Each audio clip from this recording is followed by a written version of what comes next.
Vamos a iniciar hoy nuestro trabajo. Esta va a ser una breve charla para plantearles algunos de los problemas fundamentales que hemos venido desarrollando hasta la última sesión que tuvimos en clase y desde luego adelantar algunos otros aspectos que espero que a ustedes les resulten útiles para desarrollar el trabajo que ustedes tienen entre manos. Para eso vamos a hacer un breve repaso de lo que habíamos hecho antes para reubicarnos, dadas las circunstancias en las que nosotros estamos, y aprovechar lo que veníamos acumulando de información, de comentarios, etcétera, con algunos otros aspectos.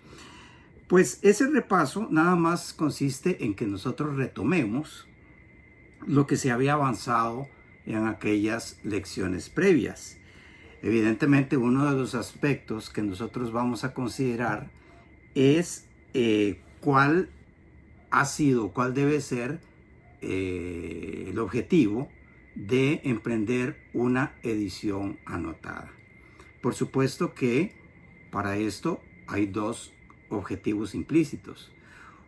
Uno de ellos, que es el más pedagógico, el más didáctico si se quiere, es que aprendamos los rudimentos más básicos de cómo emprender un trabajo de esta índole. Es decir, que esto tiene que ver mucho con la formación que ustedes están recibiendo en nuestro departamento, en nuestra escuela, y porque también conviene que adquiramos ciertas destrezas básicas cuando estamos hablando de los estudios literarios. En nuestra escuela no podemos limitarnos nada más a dar cursos de lingüística pura o de gramática o de enseñanza de lengua o de enseñanza de la historia literaria, que son materias indispensables sin duda alguna, sino también hay que pensar en ciertas destrezas, ciertas capacidades que nos pueden ayudar también en nuestro ejercicio profesional, pero también en un mejor conocimiento de las letras. Eso por una parte. Y por otra parte les decía que además de los objetivos didácticos o pedagógicos, pues saben ustedes también que el emprender una edición anotada tiene que ver con el desarrollo de una disciplina. Una disciplina que consiste en estudiar desde una perspectiva distinta los textos literarios. Eso ya lo habíamos entonces comentado. Pues también habíamos hablado de la elección del texto. ¿Por qué es importante tener criterio? Más que elegir, tener criterio de cómo elegir un texto. En primer lugar, porque en nuestro caso, siempre una obra literaria pues tiene un valor cultural, un valor histórico, un valor artístico, desde luego, y un valor documental. Cuando les he pedido a ustedes en otras ocasiones que elijamos obras literarias que no corresponden o que no estén abiertamente inscritas en lo que se conoce como el canon, del que vamos a hablar dentro de unos minutos, significa esto que también hay una especie de misión particular de nuestra parte, y es tratar de explorar qué obras existen en la literatura, qué obras impresas, quiero decir, existen en la literatura de Costa Rica que han pasado al olvido por razones justas o injustificadas. Eso no lo vamos a tratar todavía, lo veremos en otra unidad.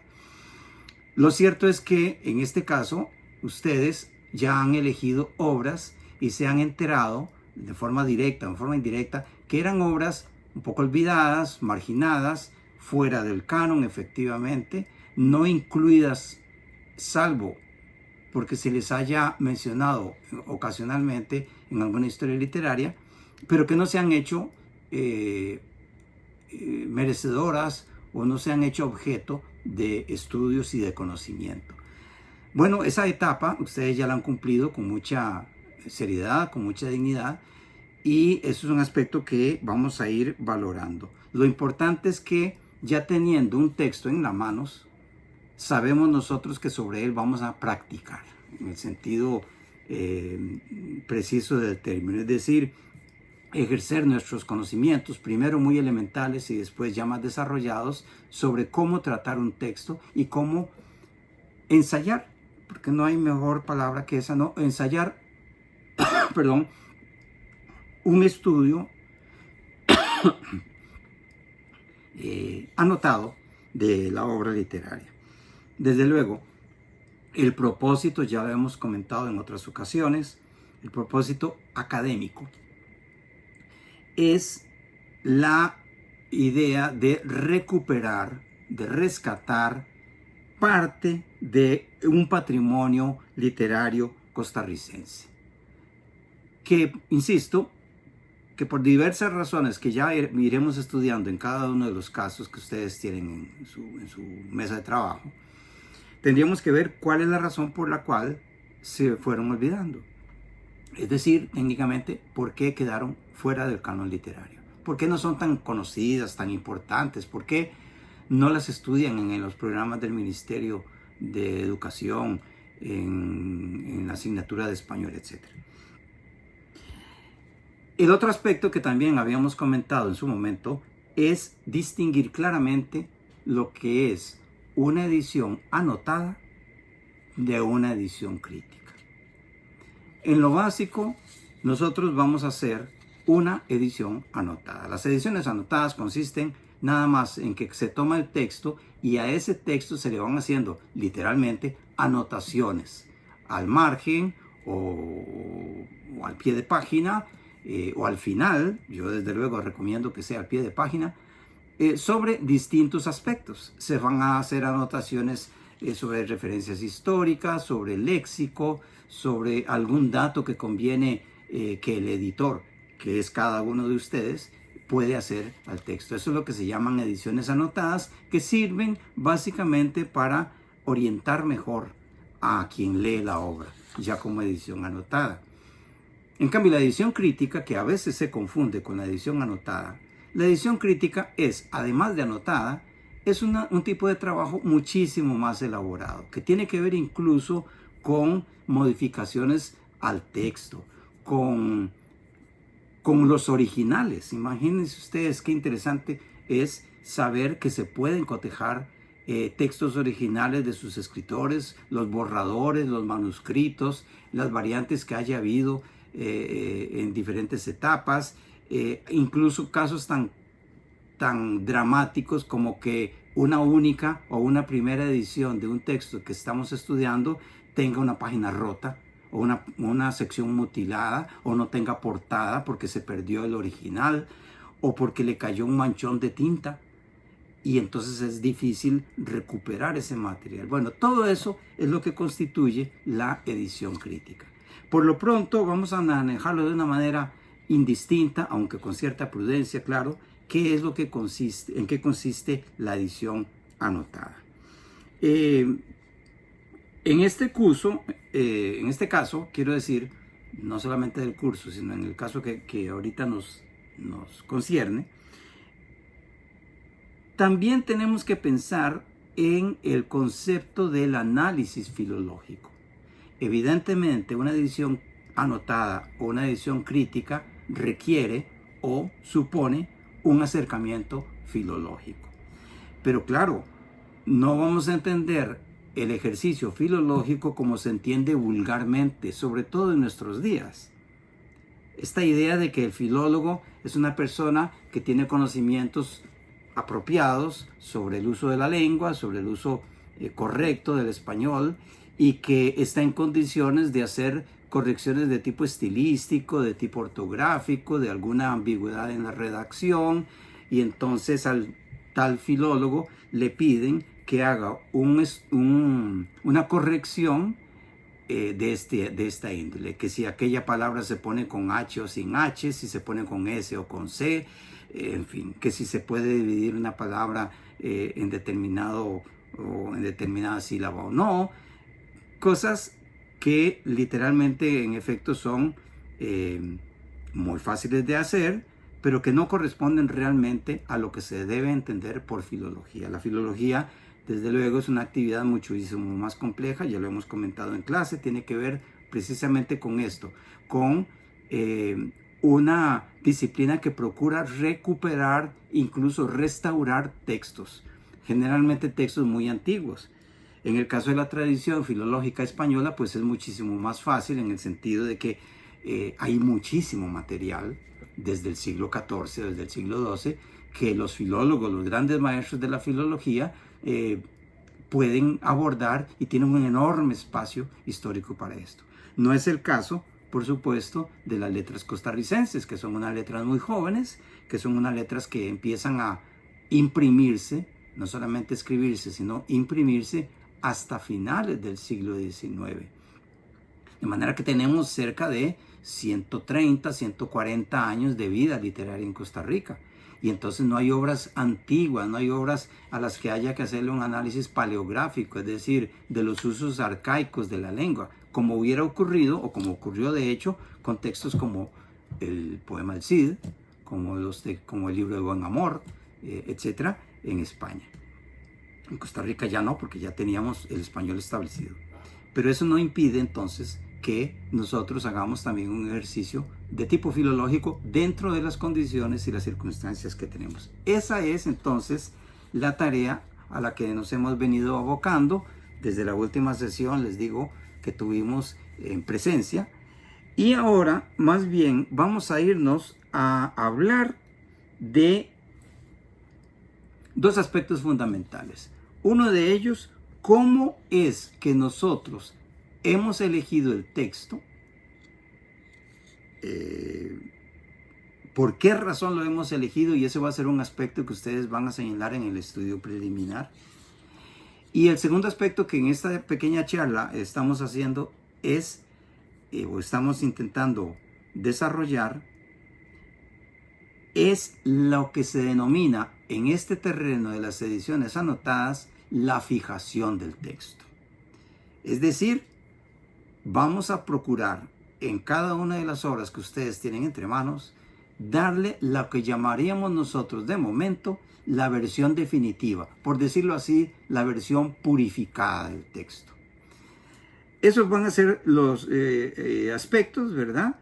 Ya tenemos, por decirlo así, un corpus colectivo en este curso, en esta clase, un corpus colectivo de 18 obras no conocidas por ustedes lo tendrán muy claro, no las conocían ustedes, las hemos ido escogiendo, ustedes las han buscado, nosotros hemos ido ayudándoles un poco, pero son textos prácticamente desconocidos.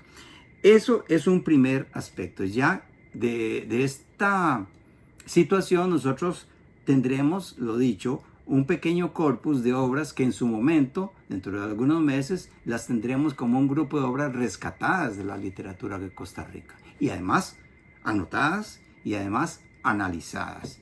Y por supuesto, como les digo hace un momento, con el texto ya fijado. Bueno, pues les pongo un ejemplo para no irnos muy lejos. Ustedes toman por el caso de una obra como El Moto, esa novelita que García Monge escribió a sus 18 años y la publicó en 1900. Bueno, de la novela El Moto, García Monge hizo pequeñas correcciones para la segunda edición. En un cuento como La Propia de Manuel González Celedón, lo mismo. Probablemente, eso es un asunto que habría que estudiar porque no lo he hecho todavía, probablemente los cuentos de mi tía Panchita sufrieron, por decirlo de alguna manera, distintas redacciones. Todo eso hay que irlo localizando y hay que irlo describiendo y hay que irlo explicando y analizando para fijar el texto. Ya lo hemos comentado en otras ocasiones, hay autores que después de haber publicado su obra, es decir, después de su primera edición, han seguido toqueteando, han seguido revisando el libro.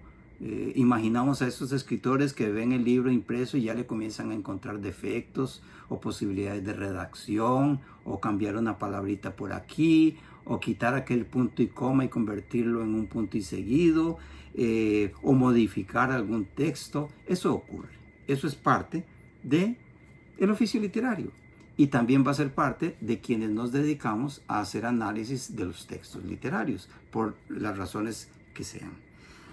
Bueno, pues pasemos entonces a lo que vamos hoy a señalar como un primer acercamiento filológico. Un primer acercamiento filológico que supone 4 pasos.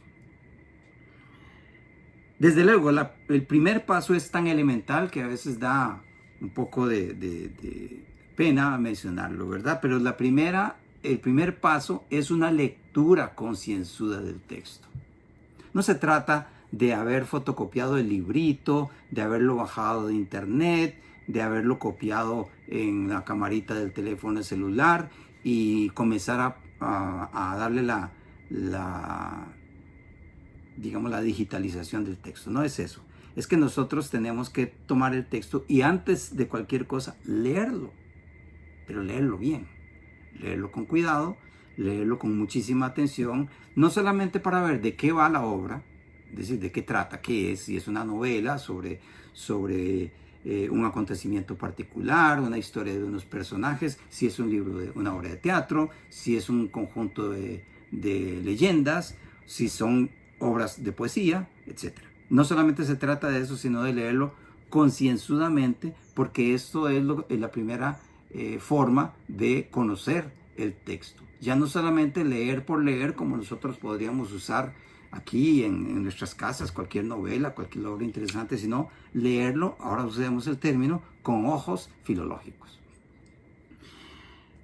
El segundo paso o el segundo procedimiento que ustedes evidentemente ya han hecho, pero que conviene comentarlo, es lo que hoy día llamaríamos entonces la digitalización del texto.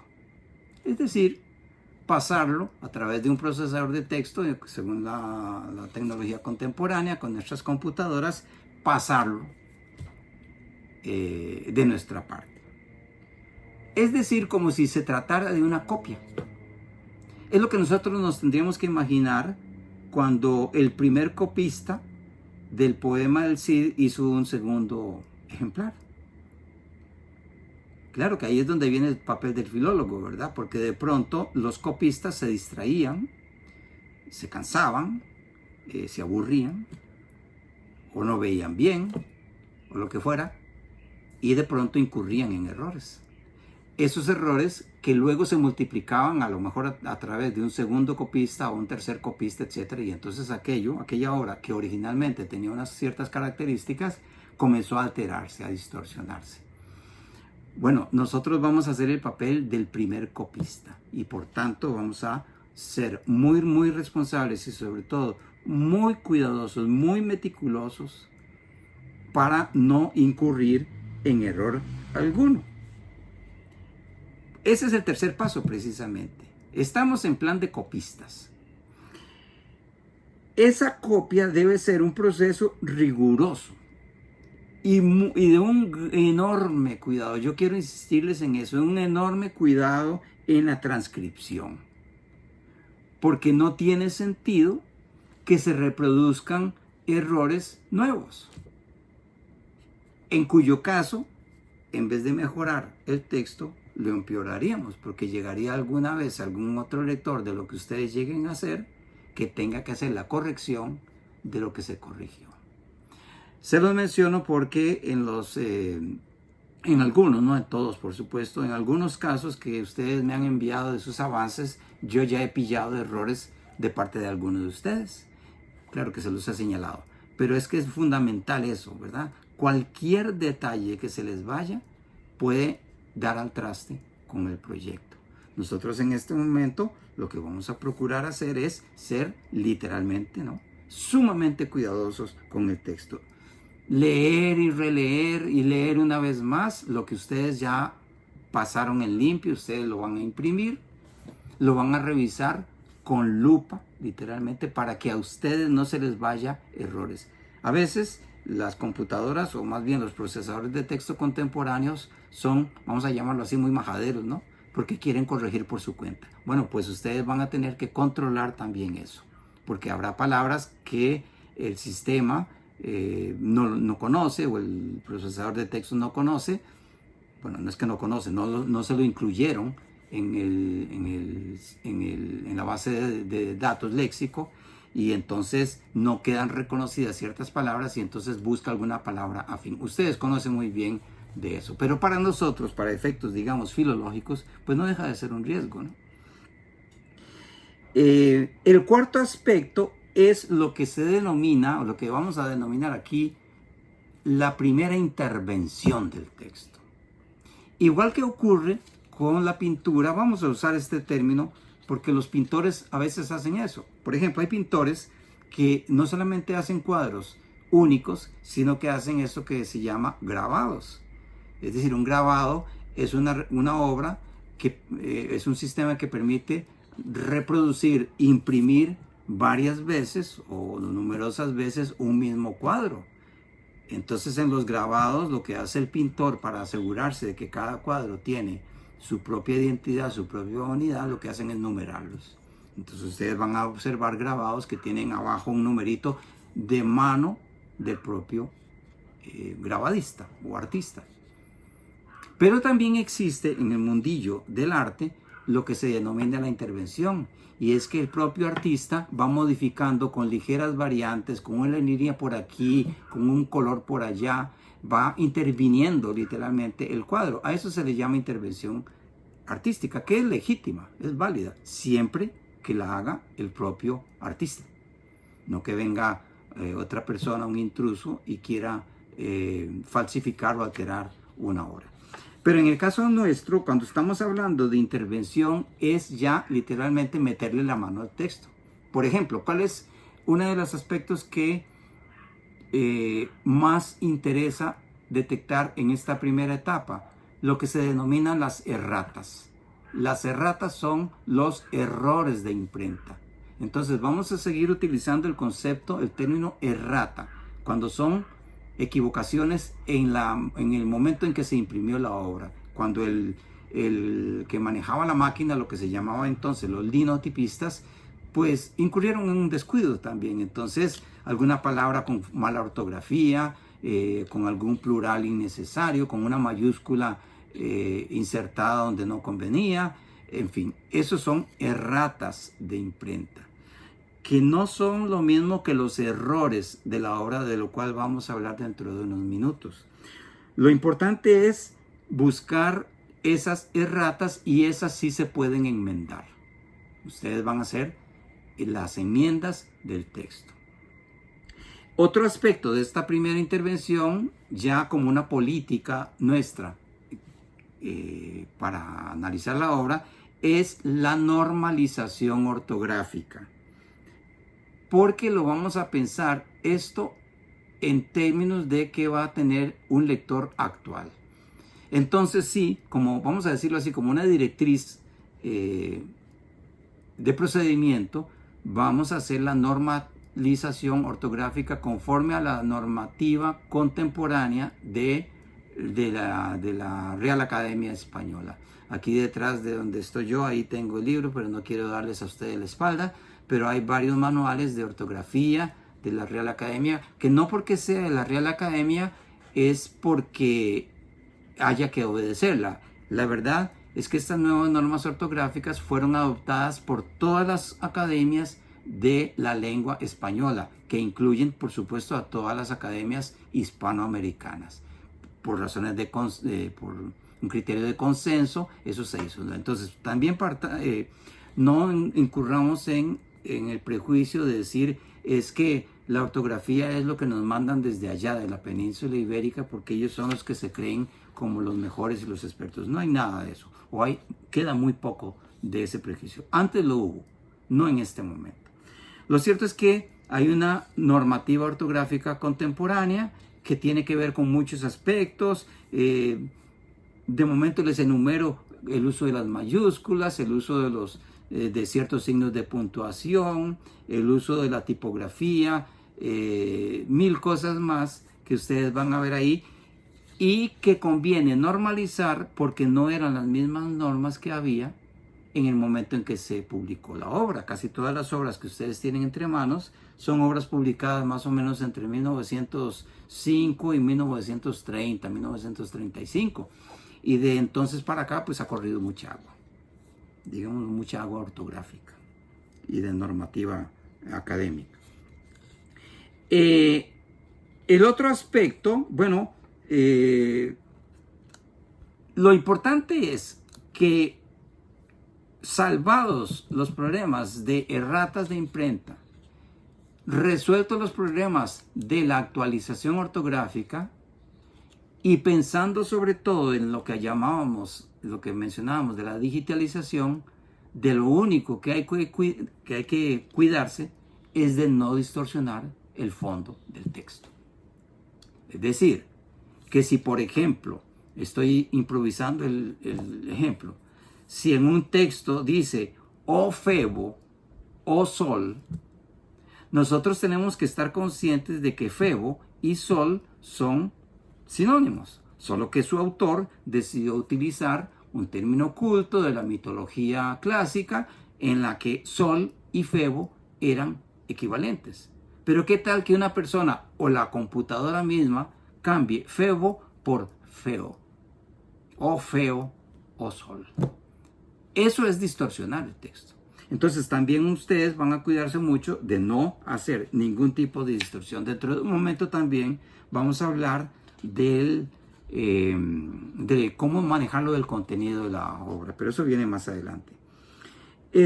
La segunda intervención, no para corregir, sino para señalar, sí conviene que en esas notas al pie ustedes ya vayan haciendo observaciones sobre errores de contenido, en este caso del autor. Pero errores de contenido que son como muy evidentes. Por ejemplo, que un autor está haciendo una novela histórica y entonces nos habla de Juan Santamaría. Y entonces nos dice que Juan Santamaría, el gran héroe, el joven héroe que sacrificó su vida, etcétera, por salvar a la patria. Y de pronto nuestro autor dice, y esto ocurrió el 11 de abril de 1848. Y nosotros decimos, algo está ocurriendo. O el autor lo hizo deliberadamente, lo cual puede ser muy difícil en estos casos, o simplemente el autor confundió el año de la fundación de la República, 1848, con el año de la batalla de Rivas y de Santa Rosa, que fue en 1856. Eso es un error de contenido. O por ejemplo, errores de personajes. Vamos a ver, que confunda a la diosa Hera con la diosa Afrodita. Que confunda al dios Zeus con otro dios que no corresponde. Un errorcillo, un descuido que también es frecuente entre los autores, ¿verdad? Errores en cuanto a acontecimientos, hablar de que la Primera Guerra Mundial fue poco después de la Revolución Francesa, que Napoleón Bonaparte era un gran amigo de Miguel de Cervantes, por haber querido decir de algún otro Miguel. Esos son errores de contenido, salvo que el escritor lo haya hecho ex profeso. O sea, que le haga por una parodia, por ironizar, por crear un caos de datos por razones estéticas, por lo que sea. Pero eso ustedes lo van a distinguir. En algunos casos, insisto, es que hay confusiones. Yo tengo un ejemplo que recuerdo ahora que estoy aquí frente a algunos libros de la biblioteca de mi casa. Un escritor costarricense hizo una especie de diario de su vida. Es un interesante libro, se llama Oficio de Escritor, es escrito por Isaac Felipe Azofeifa. Y en algún momento yo le leí su borrador y él hablaba, en ese momento, en esas memorias que él hacía, él hablaba de su primer editor, que era otro poeta, pero emigrado de España, cuyo nombre fue Antidio Cabal. Por alguna razón, Isaac Felipe Azofeifa siempre creyó que Antidio Cabal era de Barcelona, era catalán. Y siempre insistió en hablar de mi gran amigo el catalán, el poeta catalán y editor Antidio Cabal. Bueno, yo también conocí a don Antidio Cabal de grata memoria y yo tenía claro conocimiento de que don Antidio Cabal no era catalán, él era de las Islas Canarias, es decir, él era canario, ¿no? Pero además de eso, él había emigrado de las Islas Canarias, emigró a Madrid. Y entonces yo tuve que explicarle varias veces a nuestro escritor costarricense eso. Y entonces hubo que hacer una especie de, digamos, de corrección al texto. Y entonces en vez de poner escritor catalán, hubo que llamarle la atención, por decirlo de alguna manera, al autor y decirle, no, no es un escritor catalán, eso es un escritor canario, o por lo menos madrileño. Pero esos son errores que nosotros podemos ir viendo. Bueno, eso es en lo que se refiere a este primer acercamiento filológico. Pasemos ahora a la inmersión del texto, que es en lo que ustedes están a punto de llegar, porque casi todos me han entregado ya una buena parte, un buen porcentaje de sus textos transcritos y, digámoslo así, ustedes tienen ya el texto como objeto, ya lo tienen ahí encima de su mesa. Pero ahora sí vamos a sumergirnos en ese material, en ese documento que ustedes ya tienen hecho por ustedes, después de que han cuidado que no lo han distorsionado, le han hecho las correcciones, etc. Y se han asegurado sobre todo de que ustedes mismos no hayan cometido errores. Esta inmersión en el texto debe considerar al menos 3 aspectos. El primero, sobre lo cual hemos comentado ya, es el examen léxico. Es decir, las palabras. Quedémonos por ahí, es la parte como más visible, lo que está más por encima del texto, del documento, del escrito, de la página, vamos. Esto significa entonces analizar las palabras que se usan. Quiero decir, aquellas palabras que no suelen ser muy comunes, que pueden tener un significado ambiguo, que no se entienden, incluso que no entendemos nosotros como lectores. Para eso también conviene tener un diccionario encima de la mesita, un buen diccionario. Afortunadamente la computadora de ustedes también tiene acceso directo al diccionario de la lengua española. Es el que está auspiciado también por la Real Academia Española. Pero si tiene un diccionario impreso, convencional, en papel, pues ya está. Porque nosotros también podemos ignorar palabras y eso no es nada de qué alarmarse, todo lo contrario, es una buena señal, una buena indicación de que ustedes están formándose y están aprendiendo. Les decía entonces, revisar ciertas palabras, revisar términos, que son términos técnicos, por ejemplo, ciertas palabras ya con una definición particular, eso tiene que ver desde luego con la terminología. Revisar giros lingüísticos particulares, que pueden ser regionales, por ejemplo de Costa Rica, o puede que no. Esos son aspectos que tendríamos que ver. Coloquialismos. No todos van a entender la palabra de ahí. No todos van a saber qué significa para el español contemporáneo, claro, la palabra mae, etc. Igual ocurre con los usos coloquiales o los giros regionales o los términos, por ejemplo, los costarriqueñismos, no son siempre fáciles de detectar, sobre todo para nosotros en este momento. Entonces, revisar también los coloquialismos y lo contrario también, los cultismos. Muchas de estas novelas y obras, relatos y alguna obra poética que he revisado, de que ustedes tienen entre manos, utiliza ciertas palabras de la época que se consideraban elegantes, que se consideraban distinguidas, que eran parte del léxico, del lenguaje literario de la época y que nosotros no conocemos en este momento. Recuerden ustedes, en algún momento se los mencioné en alguna de las clases, los himnos que nosotros cantábamos en la escuela. El himno al 15 de septiembre, el himno a Juan Santa María, en fin, escrito por unos poetas que utilizaban un léxico sumamente elaborado y que nosotros no conocíamos. Y los niños de entonces cantábamos seguramente con mucho entusiasmo o con mucha extrañeza aquellos himnos sin conocer por lo menos 6 o 7 palabras que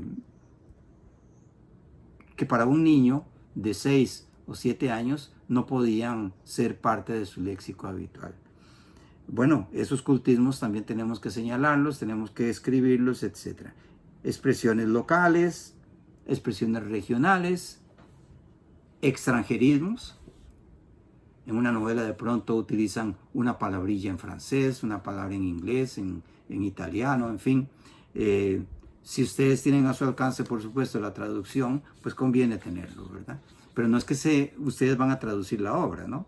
La obra, el extranjerismo va a quedar tal y como aparece en el texto. Lo que sí conviene es, en una nota al pie, referirse a eso. Y luego ya veremos que eso puede tener mucho que ver con el estilo del autor, pero vendrá eso en el examen, perdón, en el estudio preliminar. Luego, el segundo aspecto, después del examen del léxico, sería el examen ya de referentes específicos. Esto que llama el profesor Miguel Ángel Pérez Priego la erudición. Ahora, la palabra erudición, pues a veces tiene mala prensa, ¿no? A veces se cree que una persona erudita es una persona excesivamente culta, muy pedante, que está haciendo,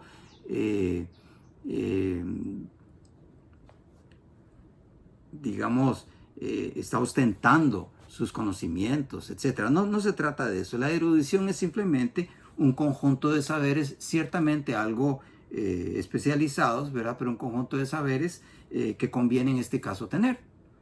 Sobre diferentes aspectos. Bueno, en cuanto a los referentes específicos, es importante entonces localizar cuando se habla de lugares. Cuando en la obra se mencionan lugares. Esos lugares pueden ser costarricenses, un pueblo, una aldeíta, una ciudad, un cantón, un barrio, etc. Puede que todavía nosotros los podamos identificar, pero no todo lector lo va a identificar. Entonces, si por ejemplo dice, bueno, el hombre vivía en Acerrí y allí tenía una finca y cuando iba con sus padres y sus abuelos, etcétera, etcétera, bueno, decir, bueno, ¿qué es esto de Acerrí? ¿A dónde está Acerrí? ¿Existe? ¿No existe con ese nombre? ¿Se ha transformado? ¿Ha desaparecido? Y en otros casos los lugares pueden ser del extranjero, pues también. Igual que en el extranjero hay lugares muy conocidos, digámoslo así, que pertenecen ya a la sabiduría general. Se entiende que todo el mundo sabría qué es París, o qué es Roma, o qué es México, o qué es Nueva York.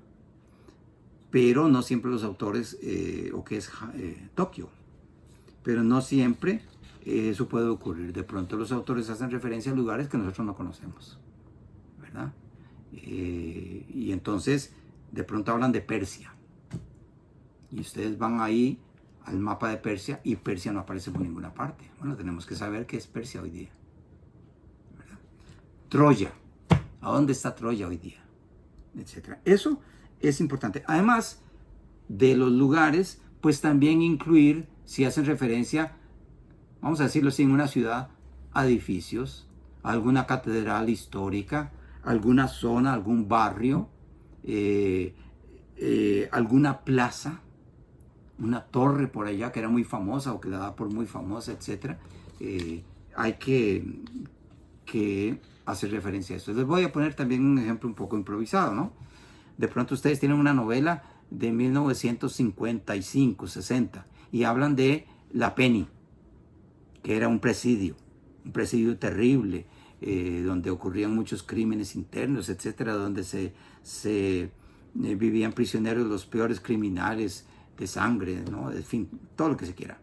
Bueno, pues la Penny en este momento no existe, ahora es un museo muy hermoso dedicado a algo exactamente opuesto a lo que entonces se usaba. En vez de encerrar a las personas, lo que hacen es liberarlas a través de la imaginación. Se le dedicó al Museo de los Niños, pero nadie se acuerda de la Penny, excepto, bueno, en mi caso y algunas personas un poquitín más jóvenes que se acuerdan de que eso fue una penitenciaría, un presidio en el centro de la ciudad de San José. Si fuera eso lo que ocurre en una novela de 1920, vamos a tener que también localizar esos aspectos.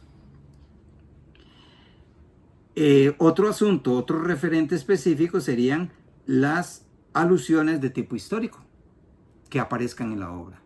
Una invasión, una guerra, la erupción de un volcán, una guerra civil, un levantamiento político, un asesinato político, un acto heroico. Vamos a recordar el caso de Juan Santamaría. Son referencias históricas. Ahora, lo que pasa es que a veces esas referencias históricas pueden ser históricas o pueden ser inventadas por el escritor. Hay que cuidar eso, porque a veces los escritores juegan un poco con eso y en algunos casos mezclan realidad y ficción. En la literatura contemporánea se está dando mucho eso, sobre todo aquí en Centroamérica, pero eso es un asunto que podríamos comentar después. Lo importante es localizar cualquier referencia histórica. El otro aspecto que hay que localizar como referente específico es personas o personajes. Personas, gente histórica, presidentes, héroes, líderes, alcaldes, políticos, gente trabajadora, en fin, que existió. O bien puede ser que el autor se refiere a personajes que son ficticios. Don Quijote de la Mancha, Héctor, el que aparece en la Odisea, Eneas, en Virgilio, en fin, Sancho Panza. Estos son personajes ficticios y salvo que sean personajes, demasiado conocidos, conviene también hacer referencia a ellos. Cuando hablo de personajes demasiado conocidos es que de pronto mencionen a Platón, o mencionen a Aristóteles, o mencionen a Homero, o a Cervantes. Nadie va a ponerse a explicar en este momento, en una nota al pie de página, que Miguel de Cervantes era un escritor ilustre del siglo XVII español que hizo una obra que se llamó El Quijote, etc. No, Cervantes no es el caso. Entonces hay que también tener mucho cuidado, es decir, cierta astucia para saber discriminar entre lo que conviene anotar y lo que no es necesario anotar. Y hablando de esto mismo, también a veces hay alusiones dentro de la obra a otras obras literarias. Ese es un ejemplo que les acabo de dar. ¿Qué tal que un autor, por ejemplo, está hablando de la historia de un personaje y a ese personaje le gustaba mucho leer El Quijote? Bueno, tampoco es que vamos a decir es que El Quijote es tal cosa, pero a veces puede ocurrir que son obras no conocidas o no muy conocidas. Entonces sí, vamos a ir a la enciclopedia, sea la enciclopedia de la red, de la internet, o una enciclopedia impresa, para ver qué obra era esa, cuándo se publicó, quién la publicó, etc. Esas son alusiones también a las obras, incluidas las referencias intertextuales. Y desde luego, en todos los casos, ahora que les hablo de una enciclopedia, en todos los casos hay que cuidarse de algo muy, muy importante. Es que las fuentes a las que nosotros acudamos sean fuentes confiables. En este caso, diccionarios, si hablamos de léxico, ¿no? Enciclopedias, manuales de historia, manuales de sociología, de antropología, de filosofía. Todos los libros que ustedes encuentren tienen que ser autorizados. Yo les decía en alguna ocasión a ustedes, un poco en broma, cuidarse también de las páginas de internet, porque hay páginas muy autorizadas y hay otras páginas que no son nada fiables, ¿verdad? Porque son obras de difusión, porque las hacen personas espontáneamente, pero que no tienen ninguna base conceptual en la que uno pueda confiar. Entonces hay que tener mucho cuidado de que las fuentes sean realmente autorizadas.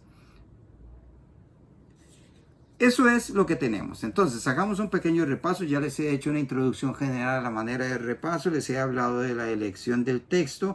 Les he hablado de un primer acercamiento filológico. Y ahora acabo de cerrar esta sección que se trata o que ha tratado sobre la inmersión en el texto. Esta inmersión en el texto es el campo en el que ustedes están en este instante.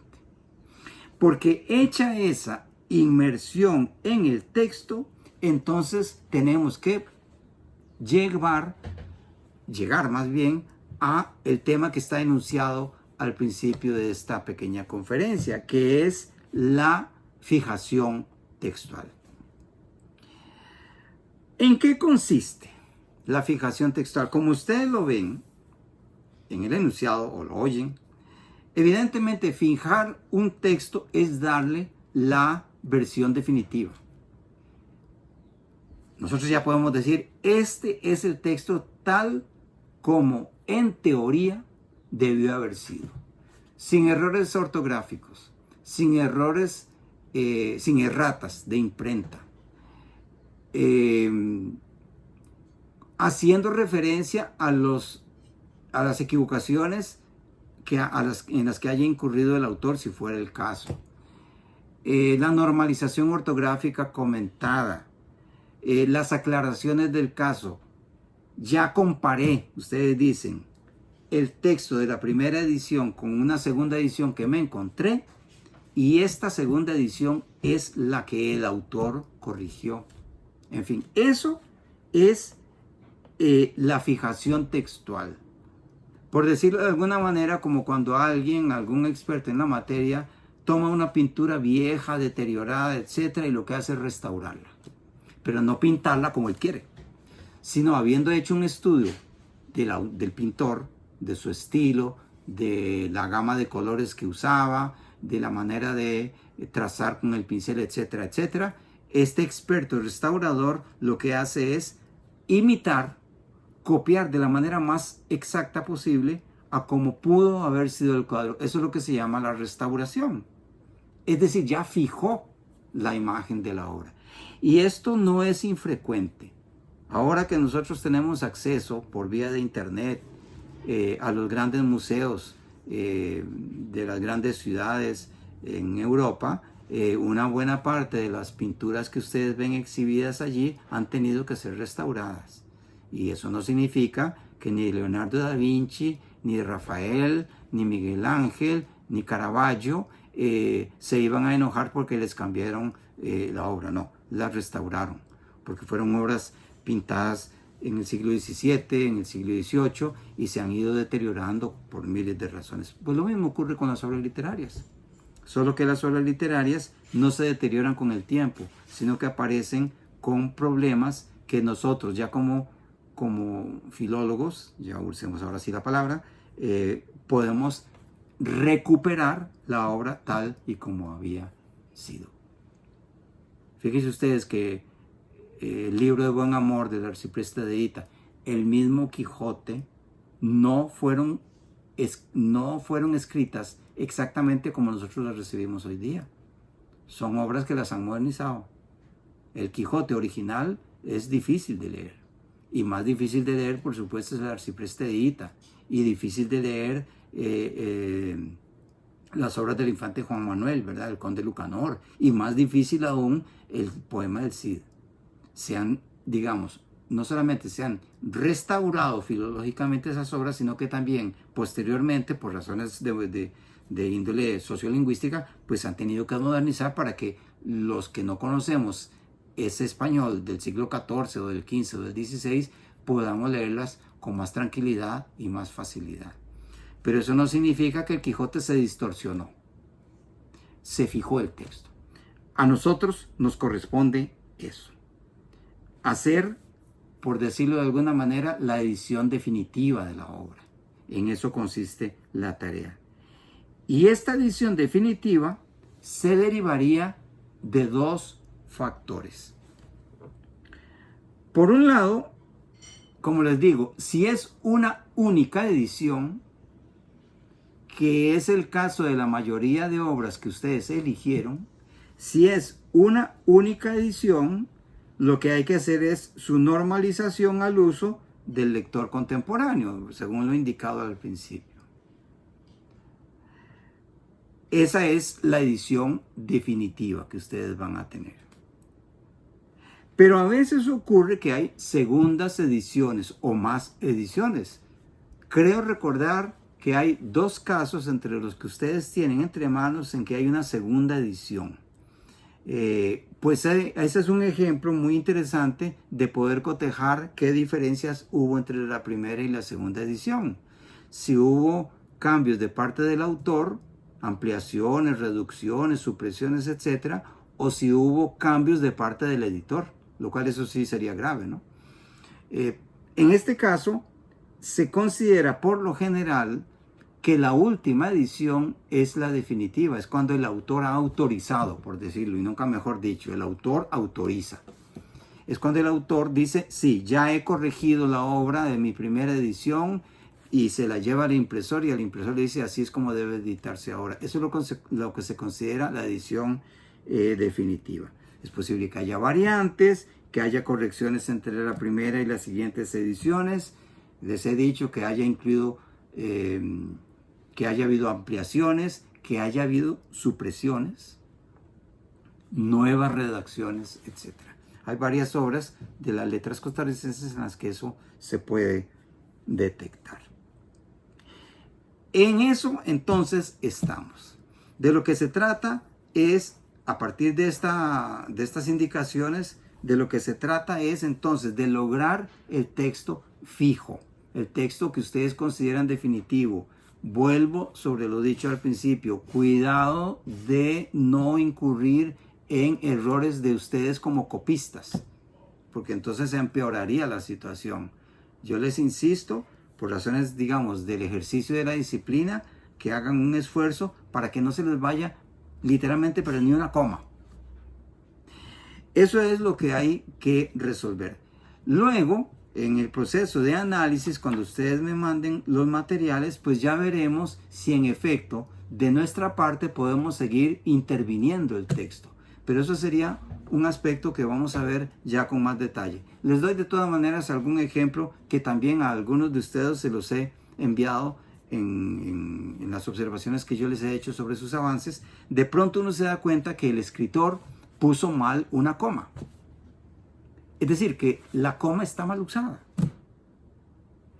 En otros casos, que utiliza mayúsculas y no se sabe si fue deliberadamente, si fue por un error de él, volvemos a lo mismo, o por una errata de imprenta. Pero a veces se ve a las claras que la palabra, una cierta mayúscula, se fue y no cabe. O que se usa un punto y coma al final de un párrafo y comienza el párrafo siguiente en punto con mayúscula, etc. Esos asuntos los vamos a ir viendo ya en detalle. Eso ya tiene que ver con la parte ya más minuciosa del análisis textual. Entonces ya estamos frente al objeto conformado.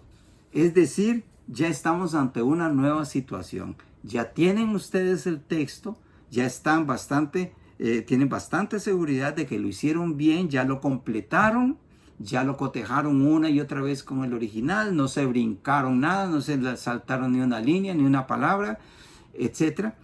Y ya tenemos esto. De ahí viene entonces la próxima etapa, que es el análisis textual. Claro, esa es una nueva etapa del trabajo, que por supuesto va a ser motivo de otra entrega, otra charla como esta que les estoy ofreciendo a ustedes. Porque esta nueva etapa de trabajo consiste al menos en 3 aspectos. Uno, el análisis de fondo de parte de nosotros para estudiar la obra. Ya dejamos de lado aquel asunto de las palabras mal usadas, etcétera, etcétera, ¿verdad? Ya corregimos todo lo que había que corregir. Ahora nos toca como al principio les había pedido a ustedes que hicieran una lectura muy minuciosa, una primera lectura, ahora nos toca una lectura en plan de análisis. Ahora, si ustedes toman la obra y dicen, a ver, ¿qué es esto? Ese análisis de la obra puede ser un análisis, digamos, de tipo general. Ya en su momento también les voy a dar una guía de cómo hacer ese análisis de tipo general, pero también puede ocurrir que ustedes en el transcurso, en todo este proceso de pasarla, de revisarla, de aclarar léxico, etcétera, se les haya ido ocurriendo algún tema, algo que ustedes encontraron interesante. El tratamiento, por ejemplo, de temas morales, la visión de cómo trataban en aquella sociedad, si es una novela, cómo trataban a los sirvientes, a los empleados, a los peones, cómo trataban a las mujeres en la casa, fuera la señora, si era de una familia burguesa, en fin, de una familia adinerada, cómo trataban a la señora, a la mujer, a la esposa, vamos, pero también cómo trataban a la hermana, a la sobrina, a la criada, a la empleada doméstica, cómo trataban a la señora que venía a venderles la leche a la entrada de la casa. Entonces a alguien que se le ocurre decir, bueno, hombre, me interesa mucho de esta novela esto y yo quiero concentrarme en el tratamiento, en el trato, en la manera de relacionarse con la mujer costarricense de la época, o cualquier otro tema, el tema de la economía, el tema de la política, el paisaje, cómo perciben la ciudad, etc. En el caso de la lírica, por supuesto que también hay muchísimos aspectos que nos pueden servir. Pero entonces, un análisis general no excluye un análisis particular, que ustedes ya van a irle dando vuelta y luego me lo plantearán para ver qué tal nos puede servir, ¿verdad? Desde luego que también la ubicación de la obra, digámoslo así, la ubicación canónica de la obra, si pertenece a una tendencia histórico-literaria, si corresponde a una situación histórica determinada. Les pongo un ejemplo. De pronto ustedes se encuentran con que la obra fue publicada en 1920 y ustedes se enteran de que en 1920 el criollismo, el realismo criollista, pues estaba muy vigente en Costa Rica. Bueno, vamos a estudiar a ver en qué consistía esto. ¿Pertenecerá o no esta obra al criollismo? ¿Será más bien una obra enteramente fantástica? Una obra que habla de temas que nada tienen que ver con el realismo de la época. Será una obra que tiene elementos románticos, ¿verdad? Será una obra que se sitúa en Europa, que también era muy frecuente, ¿no? Que de pronto un escritor costarricense escribe una obra de unos costarricenses, pero la sitúa en Europa porque ellos fueron a viajar. Carlo de Gallini tiene una obra, un cuento muy hermoso, muy interesante, que se llama A París, y sitúa la obra fuera de Costa Rica. Entonces la idea es que se trate de ubicar no como si fuera una receta. Esta obra pertenece a esto, pertenece a este cajoncito, esta obra a este otro cajoncito. No se trata de eso, sino también de saber que la obra no nació sola, que los autores también tenían sus afinidades con corrientes literarias que pertenecían a una época, que había ahí sí un canon, una manera de escribir, una manera de abordar los diversos aspectos, que en esa época, por ejemplo, había una gran crisis en la iglesia, y entonces aparecieron algunas novelas que criticaban al clero, que hablaban de historias ocultas, peligrosas, lo que ustedes quieran sobre el tema de los curas, ¿no? De que si el celibato era justo o injusto, era válido o no, que si el tema del pecado, que si el tema del tabú, etc. Van ustedes a ir explorando esos aspectos para ir preparando el terreno. ¿Por qué razón? Precisamente por esto. Porque ya para entonces, para este momento en el que ustedes espero que estén, ya se están dando una idea bastante completa de la novela que ustedes escogieron hace algunas semanas. Y eso significa que nos vamos acercando, vamos apuntando nuestras baterías o nuestra energía a la nueva etapa de la cual les vamos a hablar pronto. Que consiste en la redacción del estudio preliminar. La preparación, o sea, un pequeño plan de trabajo del estudio preliminar, y la redacción del estudio preliminar, sobre lo cual vamos a hablar en una próxima charla. Ha sido un gusto hablar con ustedes y muchas gracias por su atención.